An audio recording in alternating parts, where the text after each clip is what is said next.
ladies and gentlemen, Chief Patterson. Thank you, Lieutenant Borneo, and good afternoon to everyone, and thank you for joining us for our first quarter 2023 crime briefing. As Lieutenant Borneo indicated, standing with me today are members of my executive team and also our command staff. Just as with every other quarterly crime briefing I've conducted, I will be sharing crime statistics for the quarter, which covers the months of January, February, and March. As we work to make Raleigh the safest city in the nation, it is important to me that this department continues to be transparent in the sharing of information to the public as it pertains to law enforcement issues. I firmly believe if the community is aware of the crime challenges, then we can all work collaboratively for a targeted response to reduce crime. While we did see some challenges in this quarter, we saw tremendous gain and successes that are a direct result, I believe, of shifts in personnel and the formation of several enforcement teams to focus on areas where we have experienced repeated violence and quality of life issues. Also, many of the successes that we experienced in the first quarter and even into the second quarter are due to working with the community, as well as our local and federal law enforcement partners. We also work very closely with our District Attorney's Office and the U.S. Attorney's Office as part of their Violent Crime Action Plan, or their VCAP, and this collaboration with our partners have been extremely impactful. Additionally, Crime Stoppers tips have played a part in helping us solve cases and hold offenders accountable. Year to date, we have had 356 Crime Stoppers tips, and we ask the public to keep sharing that information with us. To that end, I do want to encourage the public that if you see or hear anything, to please call Crime Stoppers at 919-996-1193, or to leave a tip online by visiting our Crime Stoppers website. Looking at our crime and the various categories, I'll start with homicide. In the first quarter, we experienced a 58% reduction compared to the first quarter of 2022. There were 5 incidents compared to 12 for the first quarter of 2022, and year to date we are at 7. For those committed in the first quarter, we have made arrests in 3 of the 5 for a 60% clearance. We have determined that 2 were gang-related, and arrests were made in both of those. One of the homicides occurred in the vicinity of a nightclub, and I will tell you that I have been intentional about concentrating our efforts at nightclubs where there have been shootings and murders. Our code enforcement unit has been conducting weekly inspections of bars and nightclubs to ensure that they are in compliance with city ordinances, and we are working very closely too with ALE to ensure establishments meet alcohol-related provisions. When meeting with club owners and managers, we are encouraging them to hire extra security, and also to our officers are conducted directed patrols around our nightclubs to prevent the likelihood of violence. We will continue to do that, just exactly that, as it continues to get warmer. Looking at robberies, we experienced a 64% reduction in the reported robberies from businesses. There were 12 this quarter compared to 33 in the first quarter of 2022. Of the 12, there were no concentrations or specific patterns in any part of the city. We did have 1 repeat location that fled into the second quarter, and the suspect in that case was quickly identified to end that pattern. In the first quarter, there was no change in the number of personal robberies we had. We had 91 last year, we had 91 this year.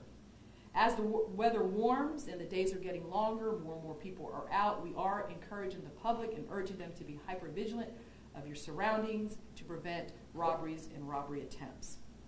Turning to aggravated assaults, in the first quarter, there was a slight uptick in our overall aggravated assaults, with 282 being reported versus 270 last year. These assaults included fights, stabbings, and other weapons that were used, but what continues to be disturbing to me is the fact that firearms are being used in these aggravated assaults. We saw 42% of the aggravated assaults involved firearms. Removing dangerous weapons from our streets and out of the hands of offenders continues to be a priority for RPD. When nearly half of the city's aggravated assaults involve a firearm, that is problematic. And we as a community should not be okay with that, and we should not accept it as the norm. It is important that I remind all gun owners to properly secure your firearms. I cannot stress it enough. Please do not leave them unsecured in vehicles. For the first quarter of the year, 96 firearms were stolen from vehicles in Raleigh. Year to date, we've had 162 that have been stolen. So again, it is imperative that we share with everyone, please don't leave firearms in your vehicles. Turning to property crime, I want to highlight vehicle thefts because we continue to see this type of crime occurring in our city. There was a 26% increase in motor vehicle thefts for the first quarter. And as we have seen in times past, these thefts are fairly distributed throughout our jurisdiction. The number one cause of vehicles being stolen is the fact that they're left running, and also people leave their fobs and their keys within the vehicles. As you may be aware, there is a nationwide surge in thefts in certain models of Kias and Hyundai vehicles that are not equipped with anti-theft immobilizers. In the first quarter, we experienced 74 of those thefts. That was 19% of the overall motor theft thefts that we had. I am thankful to Kia and Hyundai for remedying the anti-theft immobilizer issue by providing free software upgrades. If you own a Kia or a Hyundai, please contact your local dealership, or you can go to their websites for more information to see if your vehicle is on the list of those that can be stolen easily. While 386 cars were reported stolen in Raleigh in the first quarter, a total of 418 vehicles were recovered. This number does include stolen in our jurisdiction as well as other jurisdictions. I opened this press briefing by speaking of the tremendous successes we experienced in the first quarter of the year in terms of our crime reduction. I will say that a great deal of that is a result of the proactive work by our officers and our support staff. I'd like to share a little bit of that with you. Back in January, we conducted a Friday night saturation patrol along Glenwood South and Capitol Boulevard. It resulted in 54 DWI arrests, over 100 speeding citations, 36 driving while license revoked charges, 20 drug charges, and 4 vehicle seizures, just to name a few of the charges. For that operation, we did partner with Mothers Against Drunk Driving, State Highway Patrol, Wake County Sheriff's Office, and 8 local town law enforcement agencies. It was a huge success. Our objective, of course, is to keep our streets safe, not just in Raleigh, but our entire region. We will continue to do those saturation patrols. We are continuing to focus on areas in our city where we get repeat calls for service, as well as areas that the public demand that we concentrate. They include New Bern Avenue and the Appliance Court in Capitol Boulevard area, as well as parts of our downtown where there are reports of drug activity, drug sales, violence, and car break-ins and thefts. The community has demanded that we be in those areas and that we give attention to them, and we will continue to do so to prevent victimization. One final thing I will share is the expansion of our ACORNS unit, our Assessing Crisis through Outreach, Referral, and Networking Services unit. Our incredible team of social workers and officers are making impacts every day in the lives of those experiencing mental health challenges that often lead to substance abuse and homelessness. We are in the process of hiring 3 additional social workers who will be monitoring calls and responding with officers to address the increased need that we are seeing around mental health. We are grateful for all of our city and county, faith-based, and nonprofit partners that provide services to those in need. As our city continues to grow and as this region is flourishing as it is, we know that there will be increased crime, and challenges in preventing crime and reducing crime. We always look to the public to assist us in reporting incidents and sharing information with us. We'd even love for the public to come and hang out with us sometimes. In fact, we have 2 events this weekend, 2 Cops on the Block events. There will be in the South Park neighborhood.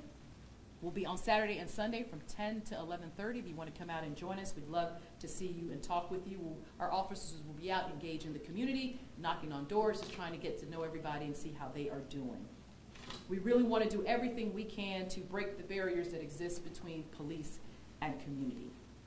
Again, thank you for joining us today. I will now open it up to any questions that you may have of my staff and me. Questions? Yes. As you may know, it is budget season. So what is the department specifically looking for in terms of additional funding? Yeah, so there are needs always with the department. Of course, we're looking at salaries. We're also looking at equipment needs.